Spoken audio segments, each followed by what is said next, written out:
Yo, what up? It's your boy Chad back with another video, back on Angel Time. And first, I want to ask you guys if you guys hit the like button on the way into the video. It doesn't cost you a thing, but it means everything to me. And if you guys are liking the content, subscribe to the tribe. All right, let's get it. If you guys looking at the title of the video, I named it, "What should godly women look for in a man?"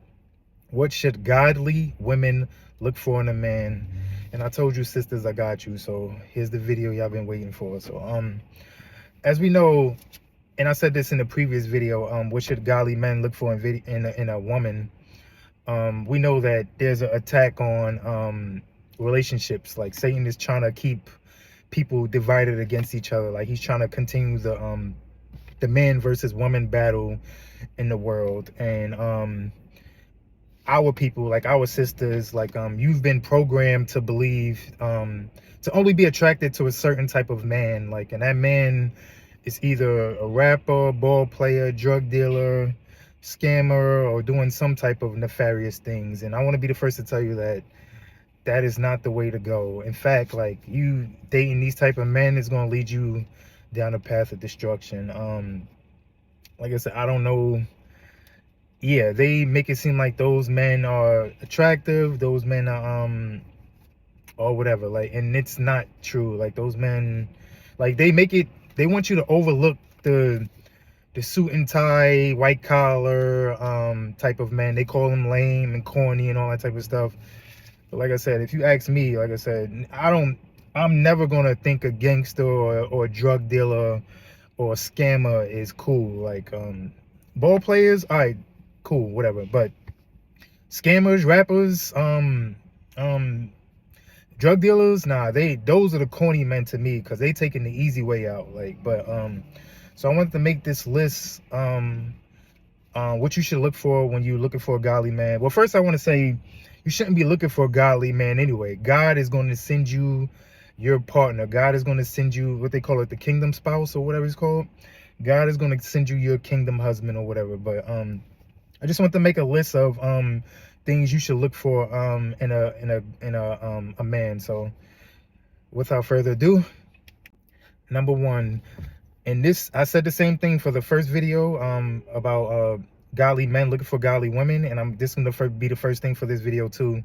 He has to be equally yoked as you, and like I said, he has to believe in the same God, the same Jesus of the Bible, of the King James Bible. He has to believe in that same God and that same Jesus and be on the same spiritual journey as you, which means he's fasting, he's praying, he's being tested, he's being tempted, and he's on the same spiritual journey as you. With people nowadays, they're quick to say that the women only play church, and they play church one day of the week, and then the other 6 days they're out there doing the same thing. They're out there doing their own thing.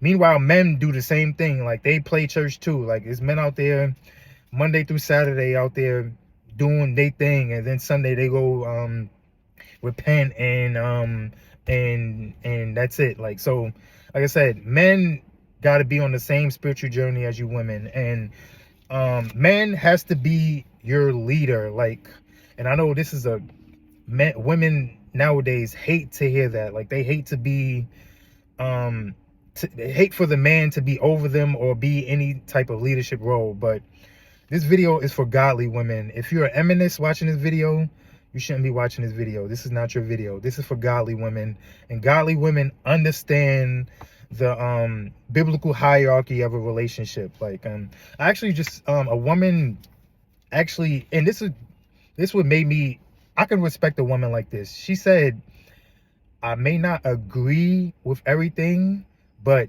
me being a child of God, I'm going to just follow whatever I'm supposed to do. Like, and that is a woman who you can tell is like I said, she knows, like, she's in tune. Like, she may not agree with everything, or may not want to be, like I said, like, she may not want to be under a man's control, but she understands what it is. So a woman like that you can work with. Like, these other women out there saying I can do better than men and I don't need a man, or these women out there teaching and trying to switch try to switch the scriptures around to go to their narrative, like that is not of God. Like, you're changing the word around, and in Revelation it tells you what happens to anybody who subtracts the word of God or adds in. So you're bringing curses upon yourself if you subtract or add to the word of God. The word of God is the word of God. It's the law, and that's it. Like, it's not about your feelings, it's not about my feelings. We just got to follow the law. But to the point, like I said, the man has to be the leader of the relationship, because the man is in direct revelations. The man gets direct revelations and instructions from God. Like, and don't get me wrong, because I know somebody's going to change my words around. Yes, God reached out to plenty of women in the Bible. Like, you got Rachel, he reached out to Sarah. The angel reached out to Mary. Like, so like I said, no, I'm not going to completely say like God is just going to talk to the man and the man only. No, that's not true. But God is looking for the man to, like I said, for the important stuff.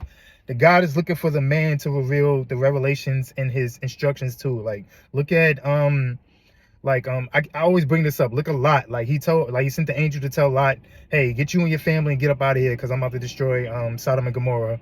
Like, look at Noah. Like, he told him build the ark because I'm about to kill everything on the world. Like, look at even what's the name? Hezekiah. Like, look at that. Like, when he told him, get your house in order because you're about to die. So, to the point, like I said, the man has to be the leader in a relationship, because God is giving direct instruction to the man. The man needs to be the leader of the relationship. He has to be strong, proud, a man of dignity, honor, courage, and all that stuff, because he's getting direct information from God and the angels. So the man has to be the leader of the relationship. But so yeah, that was number one. Like, you guys have to be equally yoked in a relationship, believing in the same God, the same Jesus, all the everything in the Bible, believing in the same thing, and he has to be the leader of the relationship. So that was number one, equally yoked. Number two, that man must be in control over his sexual desires. And we already know that the sex demon is a vicious, nasty demon for both a man and a woman to have. Like, that sex demon is like a parasite to both men and women. But as we know, maybe men more, because like I said, I don't know, even myself, like once that hormones that we get in our body, like sometimes we don't even think, like we just ready to, all we think about is I'm trying to keep it PG, but all we think about is getting that, you know what, like we don't care about how she looks. We don't care about what morals or anything. All we worried about is finishing. And like I said, a man must be in control over his sexual desires.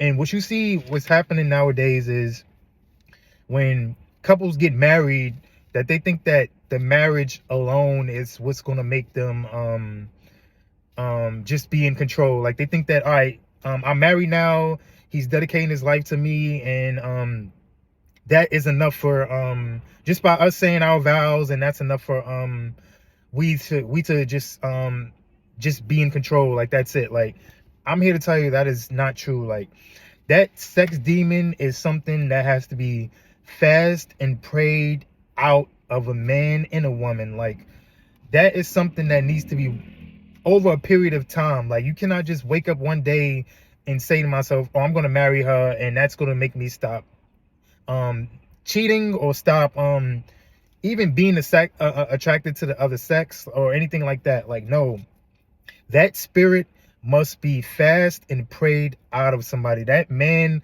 must be delivered from his sexual desires, and he's only going to get that deliverance from being a child of God, like giving his life to God and stuff like that. Like I said, it is no way a man cannot be in control of his sexual desires and be in a relationship with a godly woman. Like, he really has to be in control of his sexual desires. And also women too, because I just seen something a couple of days ago, and she was a Christian woman, and she was on a podcast, and she was saying how that she basically she I'm trying to keep it PG too.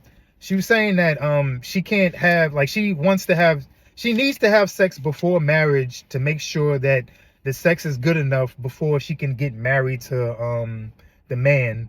And like I said, this is a Christian woman, so first of all, that that's a red flag. So any woman who says that that she needs to see what it's hitting for first before she can get married to a man, you're no better than any man, because you're showing us that you're not in control over your sexual desires.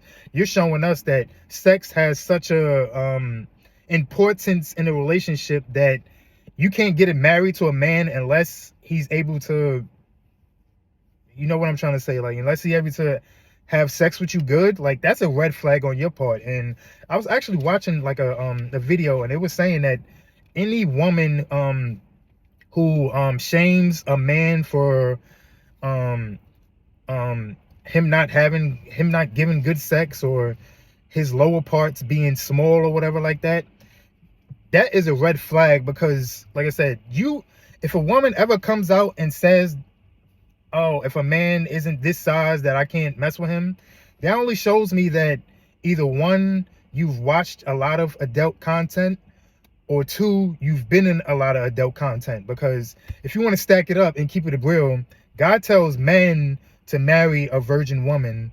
And I don't know any virgin woman that's just going to come out and say, I need a man to be this amount of inches in order to please me or whatever like that. So to the point, both men and the woman have to be in control over their sexual desires. Like, sex is only a small component over a relationship. Sex shouldn't be the main driving force over a relationship. Like, it's more qualities than sex. Like, is sex important? Yes, but is it the most important? Like that woman said, like, I need to know what it's hitting before I need to know what it's hitting for before I get married. No, like, that is not no, that is not the way to go. So number two, the man definitely got to be in control of his sexual desires. Number three, he has to be in control over his anger.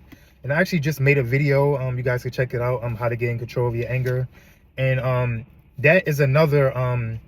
Even though men and women both get angry, it's something when when that testosterone hits us, we see red when we get angry, and it's nothing that can control. Like, the anger controls us. We can't control the anger. Like I said, we see red when we get angry, and it's like we are ready to just risk it all. Like, we don't even think, we just black out. Like, we don't even know. Like, but to the point, that man must be in control over his anger, because it's not going to be peaches and cream and Skittles and rainbows every day of the relationship. Like, you guys are going to have battles and all types of stuff. Like, you're going to be dealing with spiritual warfare. You're going to be tested and tempted, all that stuff. But the man has to be in control over his anger through all that. Like, the term toxic masculinity is going around, and that's when that's the men that you see nowadays, that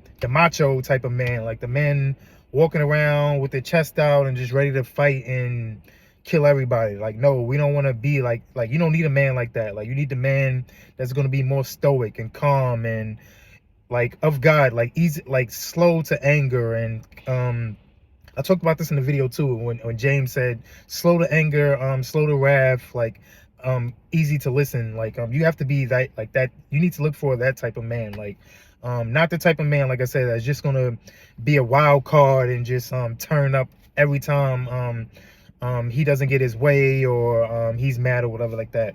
A man that's in control of his anger. And speaking of the video, that same scenario happened to me just today. And I was pulling into the spot, and I was backing up to reverse into the spot, and the car pulled into, and I remembered again what happened. And I got out the car because he was pulling into the spot. We both looked at each other, and it was a man driving, and he like I see his wheels was turning, which means he was going to leave out the spot. But I said, no, just stay, just stay, just stay. And I just drove off and went away. And he's like, oh, thank you, thank you.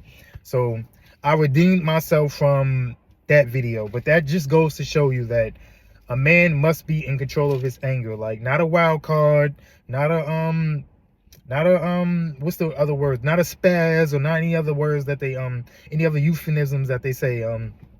He must definitely be in control over his anger. So that was number 3. Number 4, he must have purpose in his life. And if you ask any godly man what is his purpose, his first answer should be to do the will of God. But besides doing the will of God, like, he must be a man that's out here either working or doing, either as an entrepreneur or doing some type of thing, because they say the devil's idle mind is the devil's playground. So that man must be doing some type of something every day, waking up having a purpose, and that must be the his that must be what he must be doing in his life besides doing the will of God. Like, he must be out here. It also says a man that doesn't work doesn't eat. So that goes to show you, like I said, that man must be out here working. Even if, like I said, I don't care if he's working McDonald's or whatever, he has to be doing something and has to have some type of goal and purpose in his life. Like, he must be doing something. Like, we don't deal with the men that out here smoking and drinking all day, or sitting on the block all day, or in front of the grocery store, or in front of the train station. Like, those are not the men you should be dealing with. Like, you're supposed to be dealing with men that are on their purpose, like on their purpose. Like, and like I said, don't only go for the entrepreneurs, or don't only go for the rich and the wealthy men. Like, no, like dude, that's all vanity. No, go for the men. Like I said, like, he can be a police officer, or he can be, like I said, he can make only 50, 60, 70,000 dollars a year. But if that's that man's purpose, like, when you could tell if he's happy with what he's doing in his life, does he have that glow when he talks about what he's doing? Like I said, it could be something as simple as, I don't know, like something simple, like whatever he's doing. But if that man is passionate about what he does and has a purpose and really honors what he does, like, no money can make up, no money can, like, don't try to say, oh, just because he's making a certain amount of money, that is going to be what, like, he doesn't qualify for me or nothing like that. No, if he has a purpose and he's worked toward that, if that was his dream and he's worked toward that, like, come on, like, you got to give him some props or whatever like that. So, like I said, that was number 4. Like, he must have purpose in his life. Rounded up with number 5, he must have basic mannerisms. And what I'm hearing nowadays is the word simp go around. And I just want to distinguish the difference between a simp and a man showing mannerisms, or a gentleman. That's the better word I want to use. Being a gentleman. So a simp is the man that's basically the thirsty man that's fiending for every single woman, like, that's in everybody's inbox, like calling everybody beautiful and trying to talk to everybody, and is not getting any reciprocation back from women.